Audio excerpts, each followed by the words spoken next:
धर्मयोद्धा गरुड़।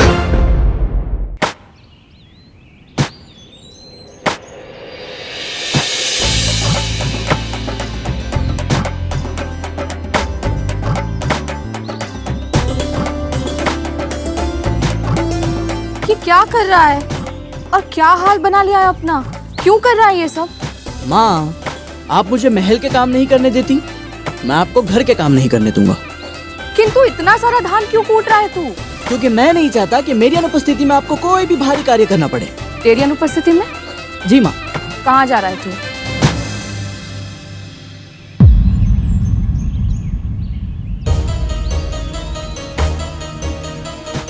गरुड़, मुझसे छुपा रहा है तू? बता क्या चल रहा है तेरे मन में?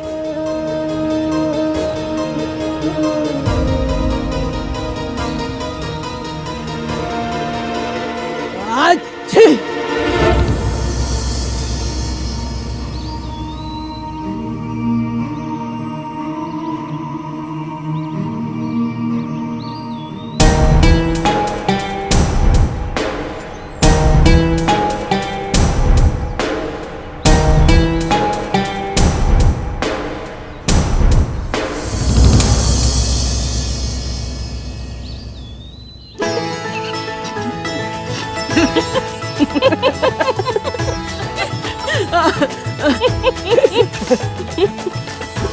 एक क्षण माँ।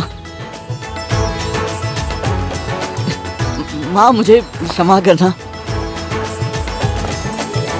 आज तक तो धूमल को कहते सुना था मैंने, कोई बड़ा संकट मोल लिया था तूने उनके लिए। अच्छा वो माँ, कोई विशेष बात नहीं थी।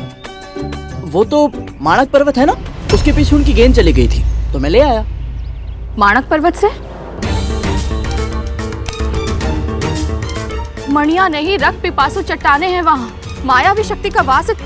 तुझे कुछ हो जाता तो? हाँ, आपका आशीर्वाद है ना मेरे साथ, मुझे भला क्या होगा।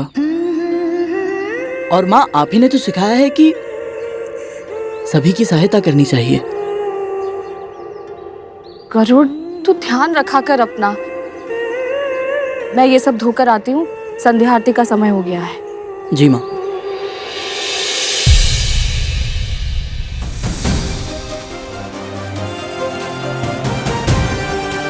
माँ से कुछ छुपाना वैसे भी कठिन है, ऊपर से ऐसी मूर्खता करूंगा तो माँ को मेरे मन की बात अवश्य ही पता चल जाएगी।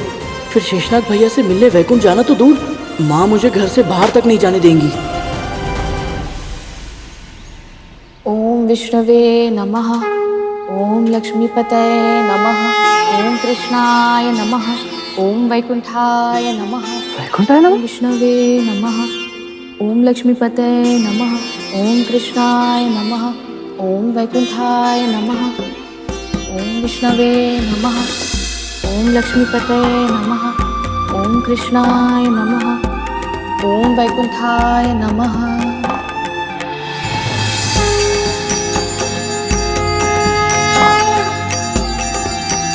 माँ,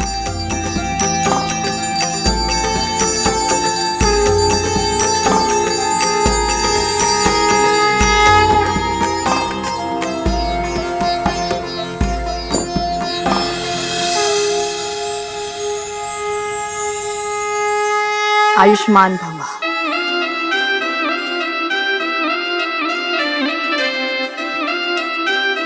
माँ, विष्णु जी वैकुंठ में रहते हैं ना? वैसे तो अपने भक्तों के हृदय में रहते हैं, किंतु हाँ, उनके निवास लोक का नाम तो वैकुंठ ही है।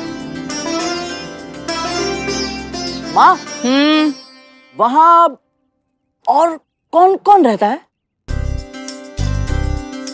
क्यों पूछ रहा है ये सब? ऐसे ही माँ। वो आपके जीवा पर हर समय भगवान विष्णु जी का नाम होता है ना माँ, तो मुझे लगा कि मुझे उनके बारे में जानना चाहिए। सामान्य जिज्ञासा माँ।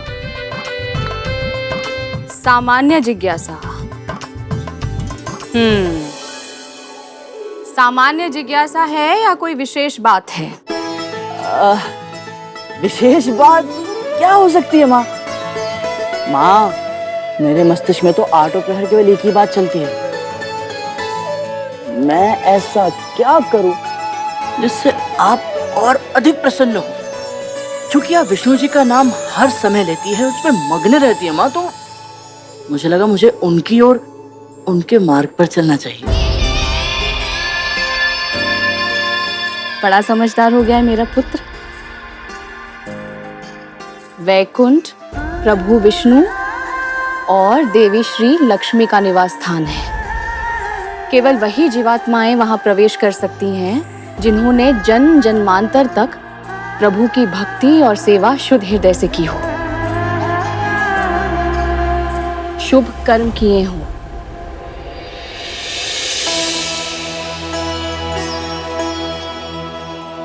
यदि शेषनाग भैया वैकुंठ में हैं, इसका अर्थ है उन्होंने अवश्य ही शुभ कर्म किए होंगे। तब तो वो निश्चित ही माँ को दास्ता से मुक्ति दिलाने में मेरी सहायता करेंगे।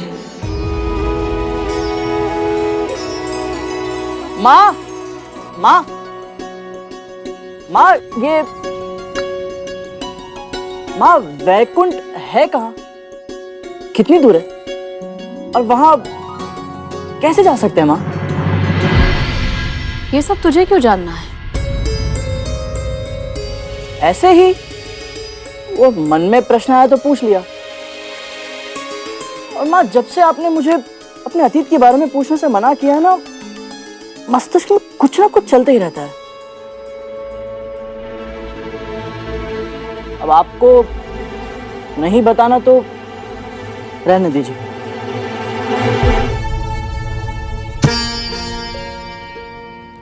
यदि माँ भी कुछ नहीं बताएंगी तो मुझे मेरे प्रश्नों के उत्तर कैसे मिलेंगे? और यदि नहीं मिले तो कैसे करा पाऊंगा मैं माँ को दास्ता से मुक्त? यदि मैंने इसकी जिज्ञासा शांत नहीं की तो ये अपने प्रश्नों के उत्तर दूसरों से पाना चाहेगा। कोई और इसे न जाने क्या बताए और कैसे। इससे तो अच्छा है कि मैं ही इसके प्रश्नों के उत्तर दूं।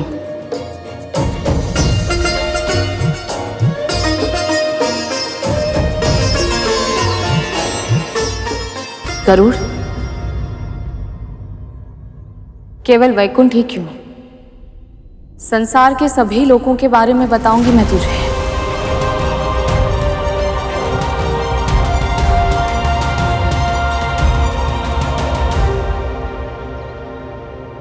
इस पूरे ब्रह्मांड में कुल 14 लोक हैं।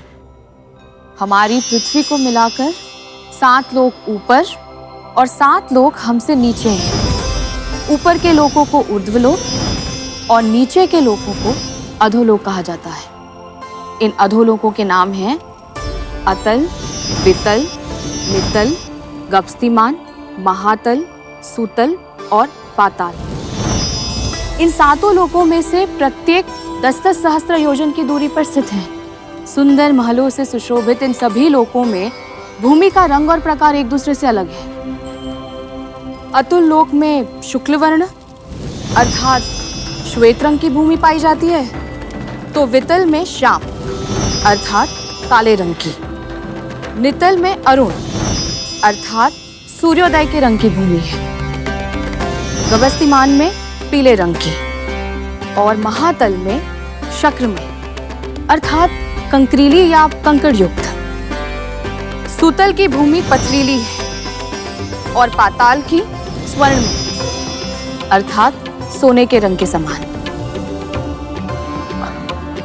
अविश्वसनीय। माँ, यदि नीचे के लोग इतने अनूठे हैं तो ऊपर के 7 लोग और भी अधिक आकर्षक होंगे ना? एक तो यही लोक है हमारा भूलोक। यहाँ मनुष्य आसानी से अपना विचरण कर सकते हैं। और यहाँ से ऊपर है पृथ्वी से अंतरिक्ष तक का क्षेत्र, जिसे भूवर्लोक कहते हैं। और फिर सूर्य से लेकर ध्रुव मंडल तक का प्रदेश स्वर्गलोक कहलाता है। इन तीनों लोकों को अर्थात भू, भुव, स्व को त्रिलोक या त्रिभुवन के नाम से भी पुकारा जाता है। त्रिभुवन से 1 कोटि योजन ऊपर स्थित है महरलोक। उससे 2 कोटि योजन ऊपर है जनलोक, और वहां से 8 कोटि योजन ऊपर जो लोक है उसे तपोलोक कहते हैं। और तपोलोक से 12 कोटि योजन ऊपर है सत्यलोक, जो ब्रह्मलोक भी कहलाता है।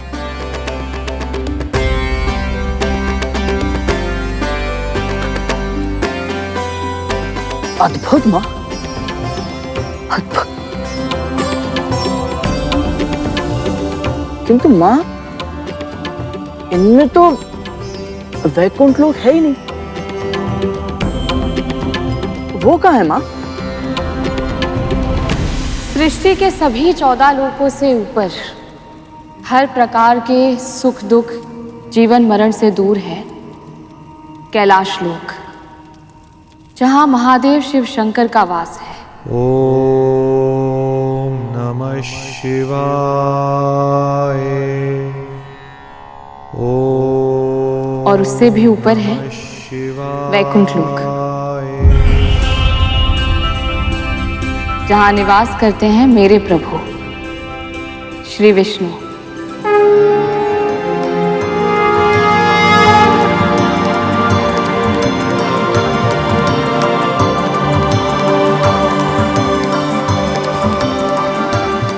वैकुंठ का रास्ता संभवतः माँ को पता होगा। माँ, तो इसका अर्थ ये है माँ कि इन 7 लोगों को पार करने के बाद वैकुंठ जा सकते हैं।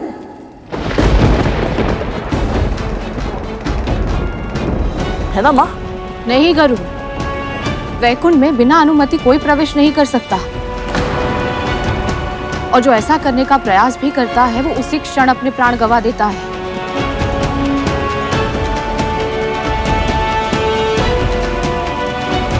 किंतु माँ, मेरी बात। विंता! माँ, बहुत देर हो गई ना, ये उचित समय नहीं है। सेवा के लिए कोई समय अनुचित नहीं होता पुत्र।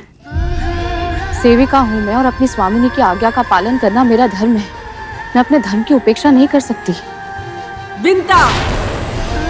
माँ,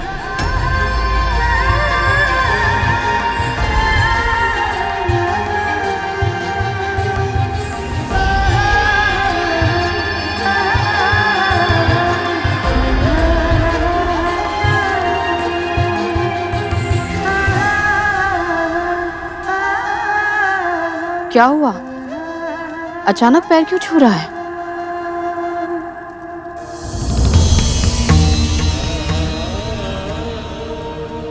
आशीर्वाद दीजिए माँ कि मैं आपके आदर्शों को सदैव स्मरण रख पाऊं, क्योंकि यदि मैं आपके संस्कारों को भूल गया माँ, तो मैं अपने उद्देश्यों में सफल कैसे हो पाऊंगा? मेरी डांट से भावुक हो गया है? तूने ही तो कहा था कि माँ का आशीर्वाद सदैव अपने पुत्र के साथ होता है। चिंता मत कर, तुझे अपने संस्कार सदैव स्मरण रहेंगे, और तू अपने प्रत्येक उद्देश्य में पूरी तरह सफल होगा।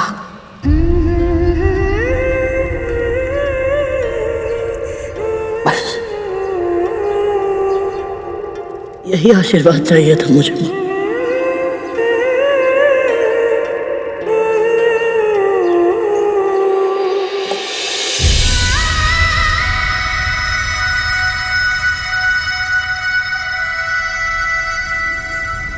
विंता, सुनाई नहीं देता? कब से पुकार रही हूं मैं।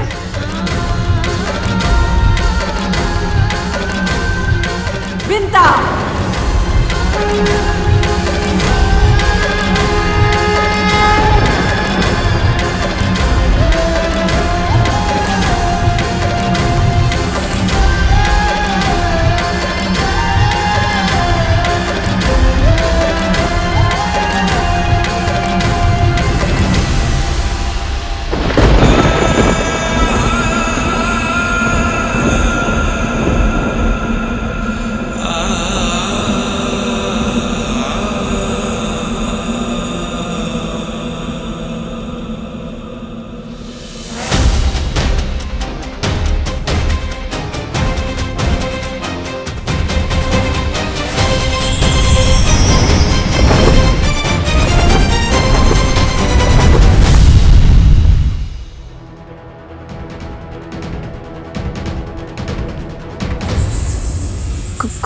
कुछ हुआ क्या महारानी?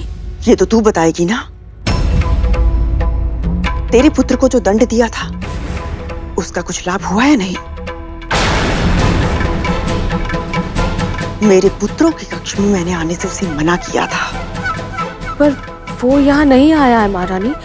इस कक्ष में ही नहीं, महल में भी प्रवेश नहीं किया है उसने। तो ये क्या है?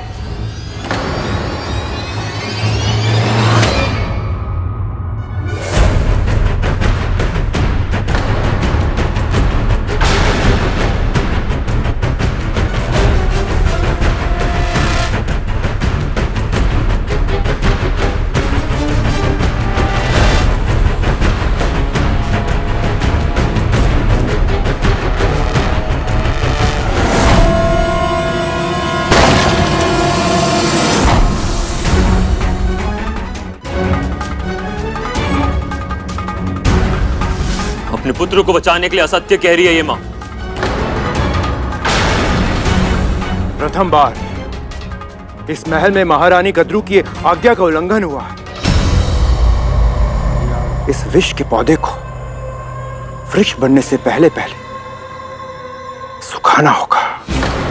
ऐसा दंड देना होगा इस गरुड़ को ताकि भविष्य में जब जब ये आज की रात का स्मरण करे भय से सिहर उठे।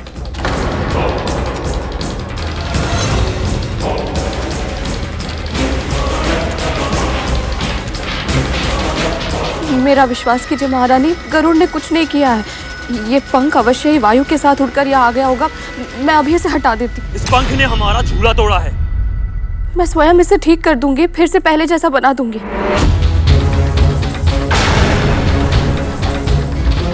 अपने पुत्र को नियंत्रण में रखना सीख।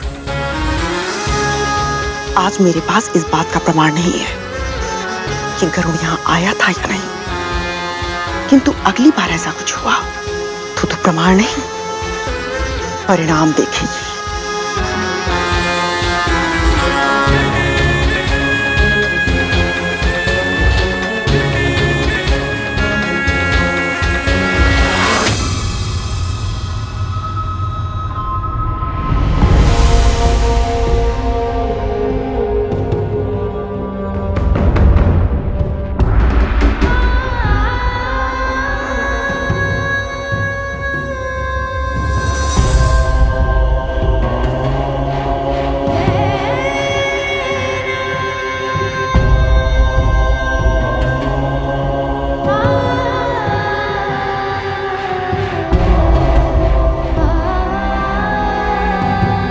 गरुड़?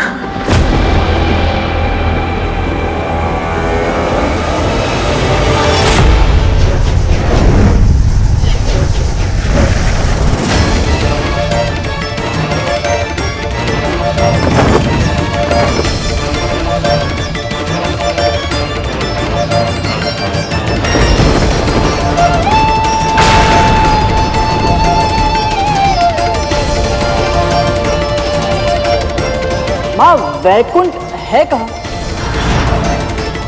इन 7 लोगों को पार करने के बाद वैकुंठ जा सकते हैं?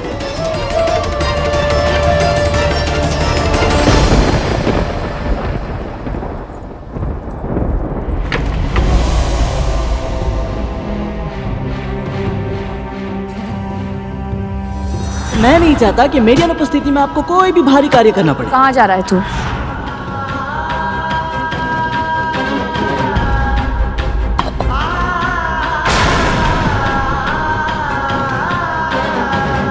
आशीर्वाद दीजिए माँ कि मैं आपके आदर्शों को सदैव स्मरण रख पाऊँ, क्योंकि यदि मैं आपके संस्कारों को भूल गया माँ, मैं अपने उद्देश्यों में सफल कैसे हो पाऊंगा।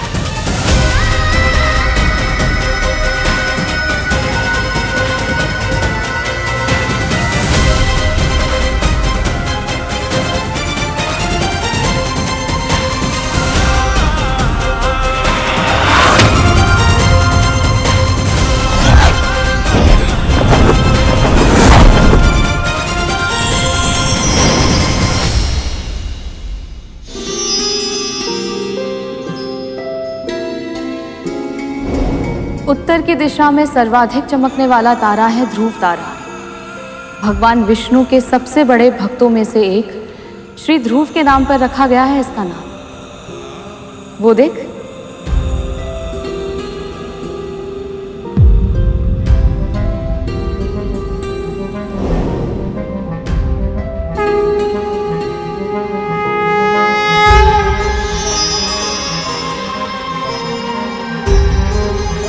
आप उत्तर दिशा के सबसे कीर्तिमान सितारे हैं श्री ध्रुव।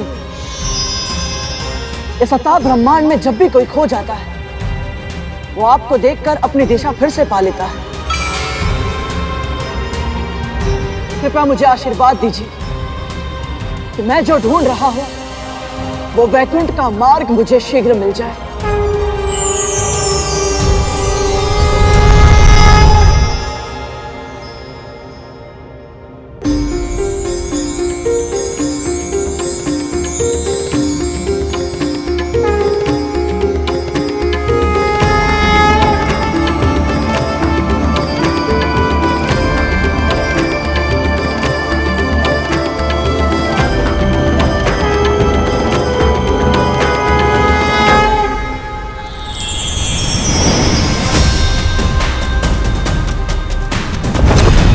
गरुड़, कहाँ है तू? कहाँ है तू? आज आपकी पुकार का उत्तर नहीं दे सकता मैं मां। मुझे क्षमा करना, मुझे आपको बिना बताए वैकुंठ जाना पड़ा और मेरे पास और कोई विकल्प नहीं था मां। आपको दास्ता की बेड़ियों से मुक्त कराने के लिए मुझे कुछ भी क्यों ना करना पड़े, कोई भी मूल्य क्यों ना चुकाना पड़े, मैं आपको अवश्य मुक्त कराऊंगा। ये मेरा प्रण है।